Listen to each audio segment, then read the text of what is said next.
Today we are going to do a practical on single phase induction motor. In single phase induction motor we are having stator, which is having further two windings, start winding and running winding, and there is a rotor here.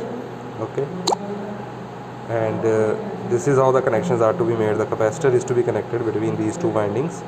Now we have to rotate the direction also, means we have to change the direction of rotation also. So for that, first of all, we will make the connections as per this diagram. So as you can see, this phase is taken over here. This is our phase terminal of the power supply. So this phase is taken and it is to be connected across this between this starting and capacitor terminal. Okay, the starting winding and capacitor terminal, they are connected at one point. So here you are having starting winding two terminals, okay, and running winding two terminals, and this is the capacitor.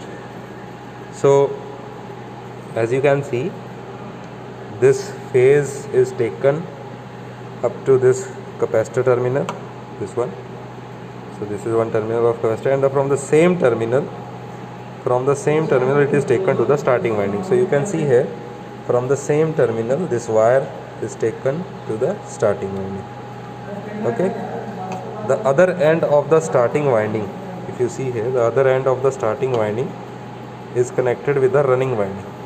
So you can see here, this is the other end of the starting winding. It is connected with the other end of running winding. Okay, so these two are common to each other, and the running winding, this end is connected with the second terminal of the capacitor. So you can see here, this is the second terminal of running winding is connected with the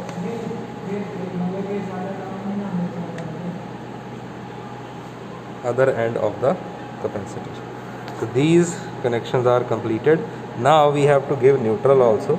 So neutral is taken and it is to be given to the common end of these two, okay, windings. So you can see this neutral is taken and it is given to the common terminal of these starting and running winding. Now we have to start the motor and we have to see the direction of rotation also. So I will start the motor and then we will see how this motor is running and in which direction it is running. So for that we have to give the supply from here. So supply is on. Now I have to start the motor. So you can see here, this is how the motor is running. It is running in anti-clockwise. Okay, now I have to stop it again. Now I will turn off this supply. Now in next case, what I have to do is I have to change the terminal, this phase terminal, to this side.